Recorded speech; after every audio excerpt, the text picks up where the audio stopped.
to all. My name is Jelena Ilic. This is my colleague Antonia Lelas.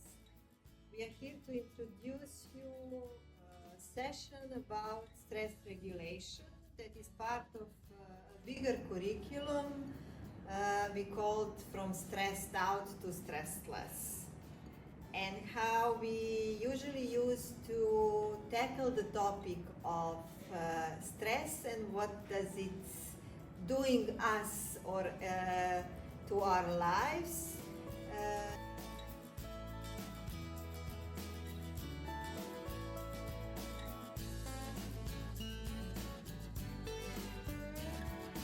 We just ask Antonia if she can do one pose that can maybe show us how she is feeling at the moment.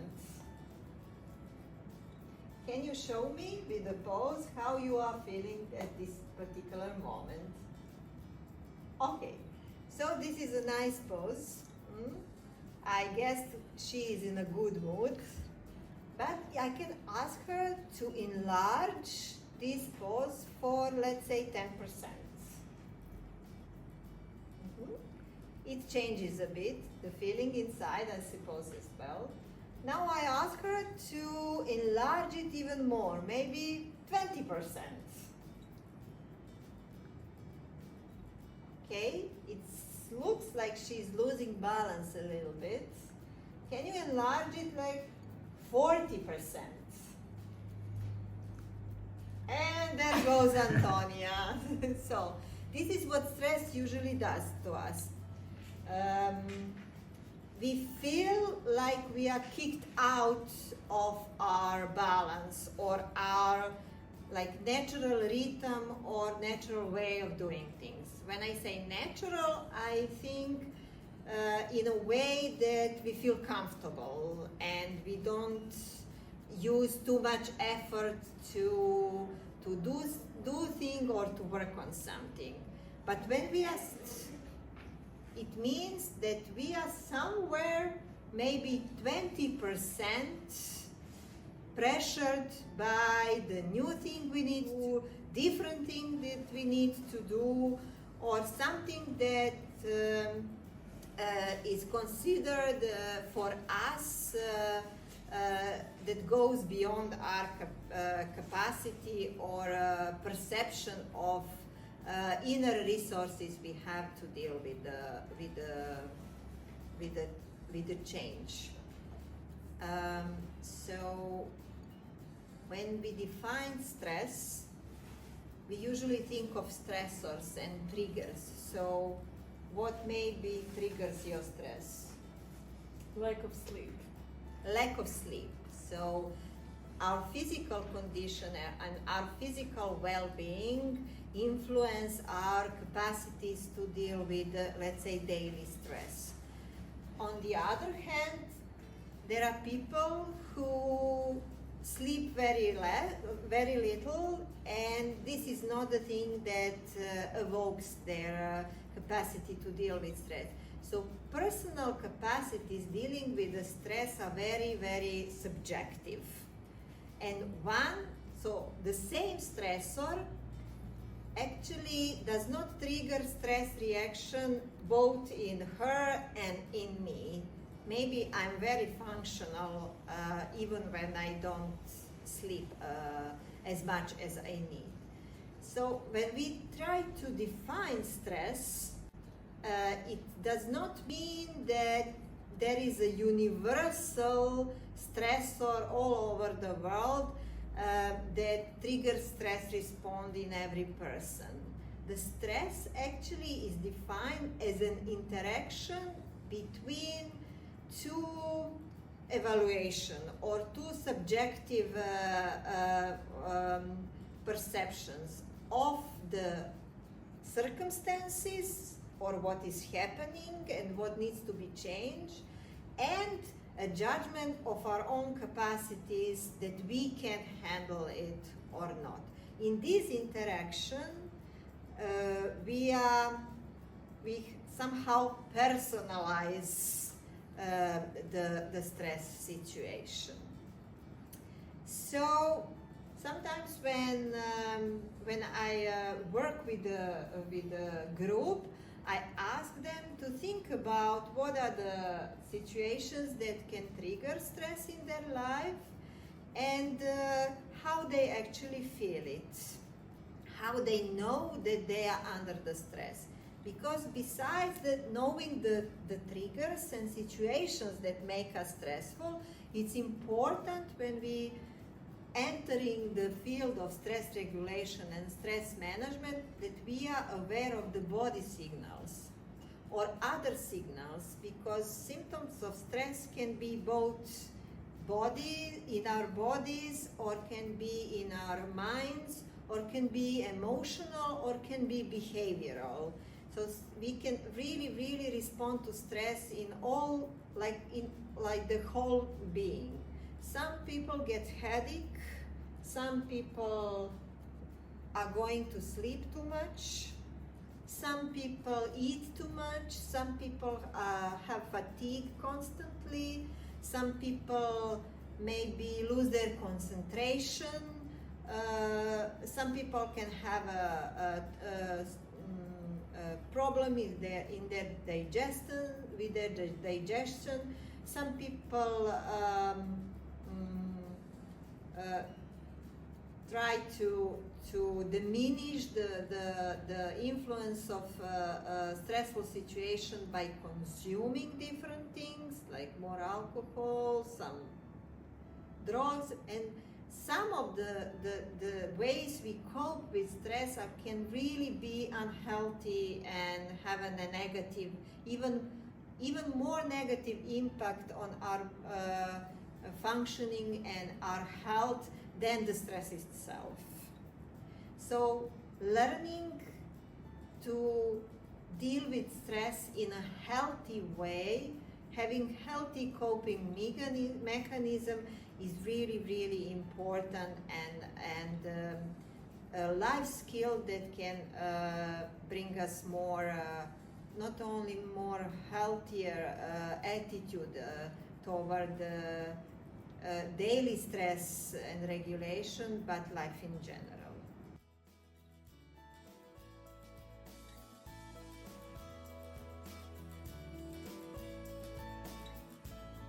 Okay, so this is the stress performance curve.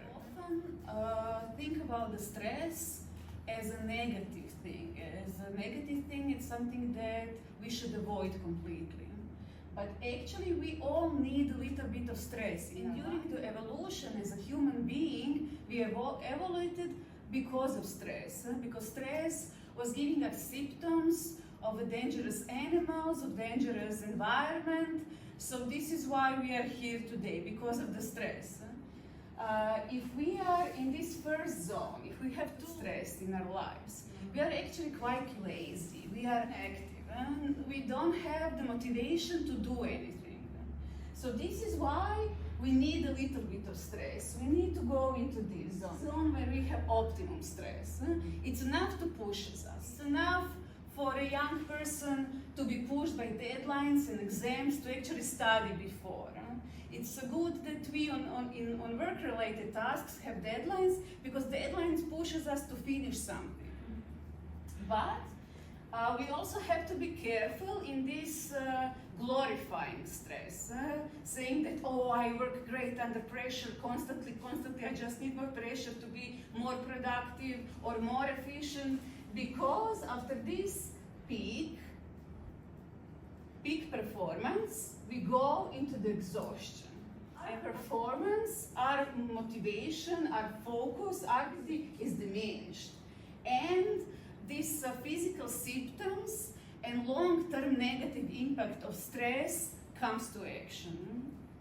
So this is where we have too much stress, we are overloaded, and this is the time when body is sending us signals to do something, to change something, to activate and go back into these less stressful areas.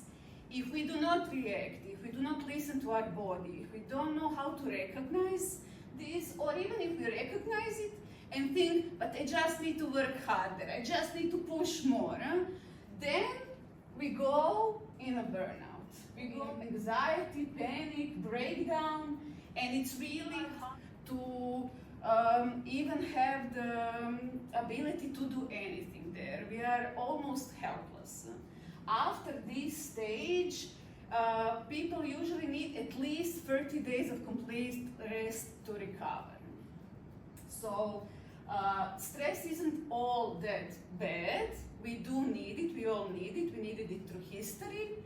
So avoid this negative connotation that you initially have with it. We all need it a little bit, but we also need to learn how to recognize ourselves, our bodies, our reaction, where are we into this optimum stress and where is it going to the exhaustion in order to recognize it and avoid burnout.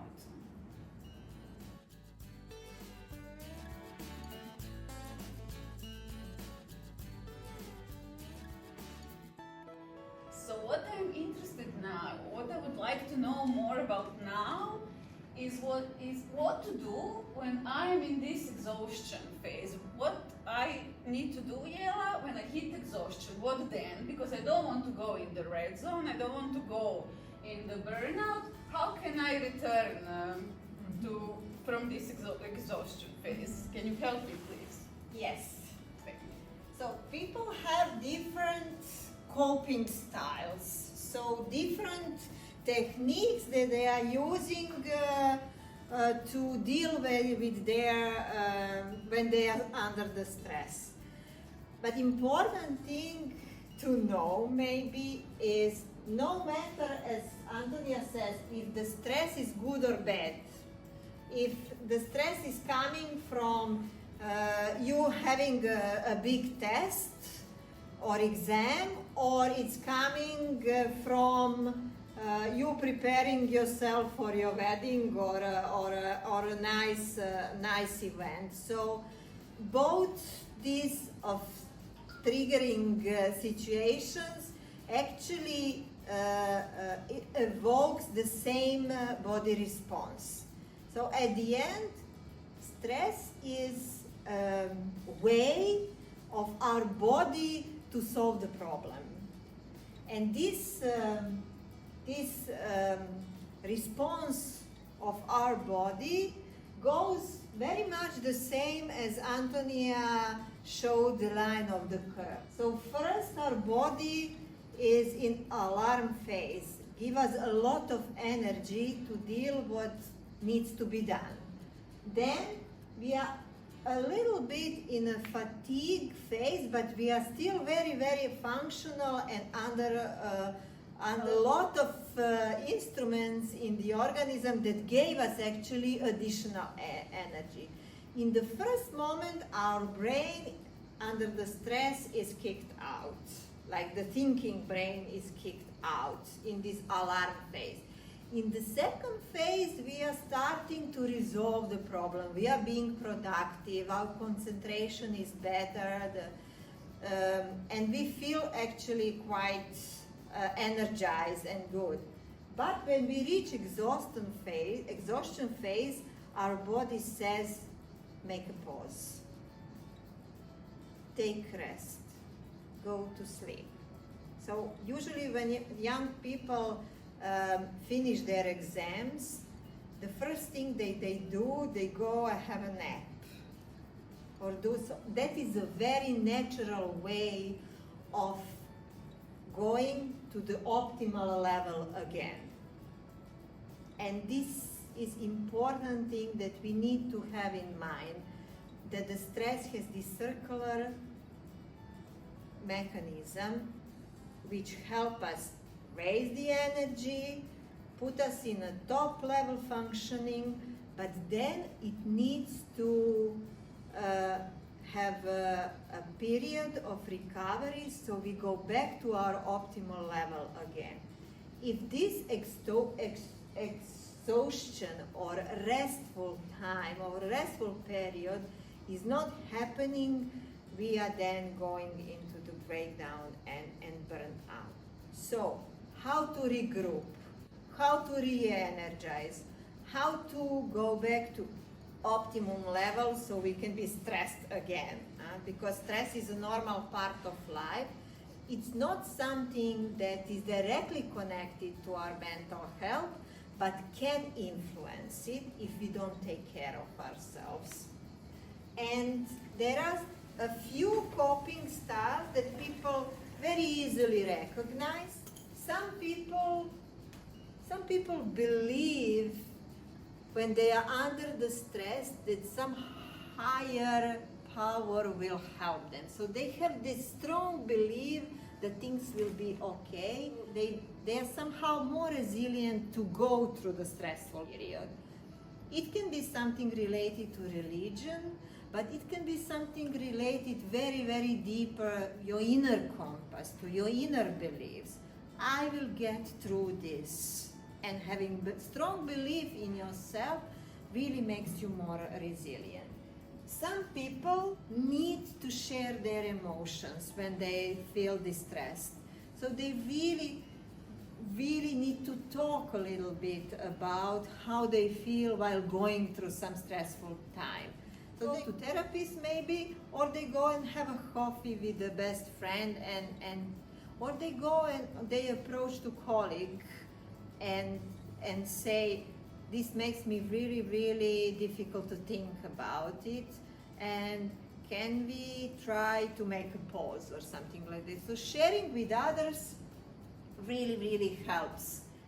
Some people find it very beneficial for them to, when they are under stress, to think about other people, to reach and to give help to somebody who is maybe more in need.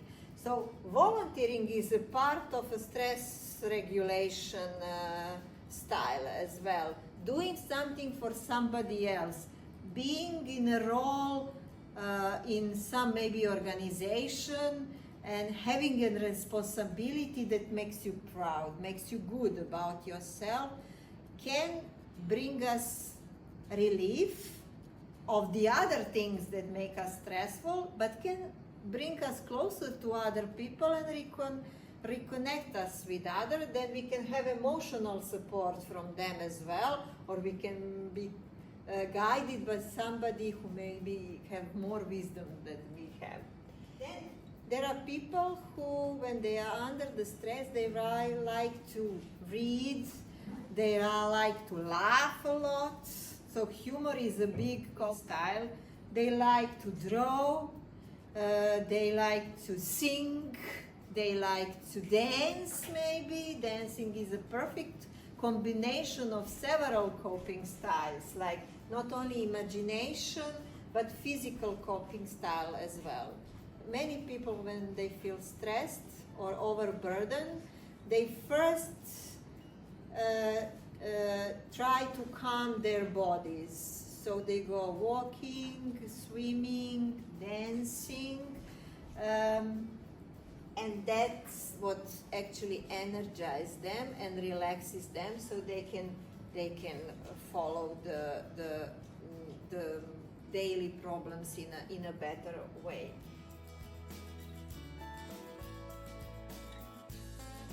And then you have problem solvers. So the people who, when feel tension and feel pressure to resolve something, they really, really need to tackle the issue immediately. They don't share the feelings, they don't go do something to think less about the problem, they even think more about the problem. They are searching for information, searching for more knowledge, making them more capable to deal with the stressful situation. So we all have different coping styles. Some of them may be more closer to us personally, but what is good is that all styles can be developed. So if I see that in some situations, maybe when stress is coming from some intellectual or a mental issue or a problem that needs to be dealt by a very much of thinking, maybe I would prefer a physical coping style as an option. If the pressure is coming from, let's say, being constantly under the time pressure or overloaded of too much tasks during the day, maybe pausing and doing something completely different, like listening 10 minutes of music or doing a relaxation practice could be an option. So in a way, we can use different coping styles when we are stressed with different pressures.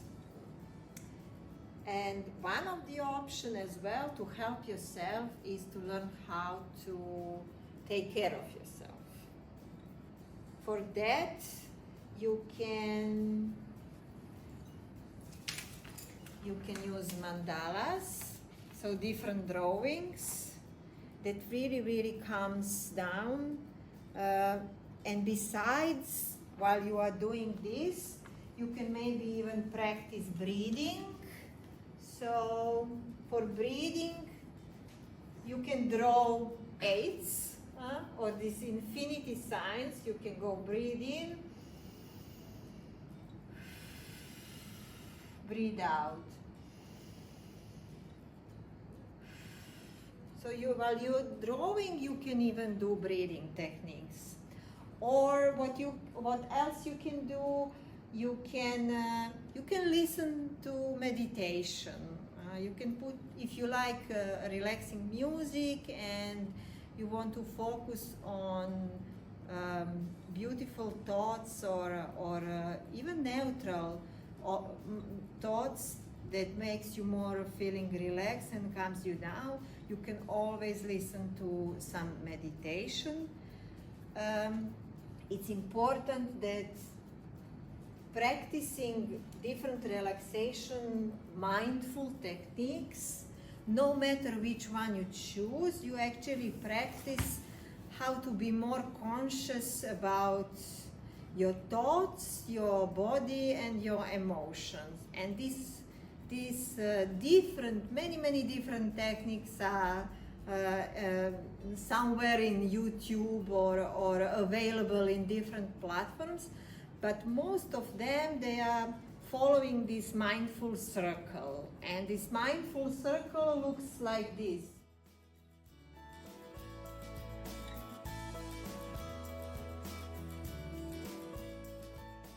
You start with a breathing exercise, you focus on your breathing.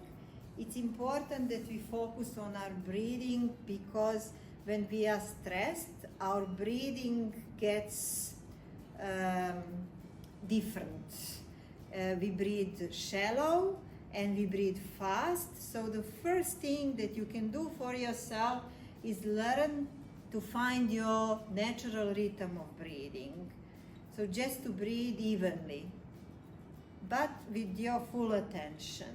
So breathe in and breathe out with your full attention, and as much as you can, you breathe deep, not shallow, but you start to prolong your inhaling and exhaling. So first focus on our breathing, then whatever comes to our mind, so our thoughts will attack us, that's natural. As Antonia mentioned earlier in our session to participants, it's probably 10 to 60,000 thoughts during the day that are attacking our consciousness. But only one thought can be present in a full awareness. And it would be better for us that this thought is positive or productive to us, at least that is neutral, that does not provoke negative response from our body. Bad thoughts, heavy emotions, body gets one response. Positive thoughts or neutral thoughts in mind, neutral emotional state, and somehow more harmonized body. So it's good to learn how to catch our thoughts and to let them go. So if the negative thoughts are coming, you say, I'm hearing you, I didn't wash my dishes today, and you say, okay, that's not important at the moment, and you let go.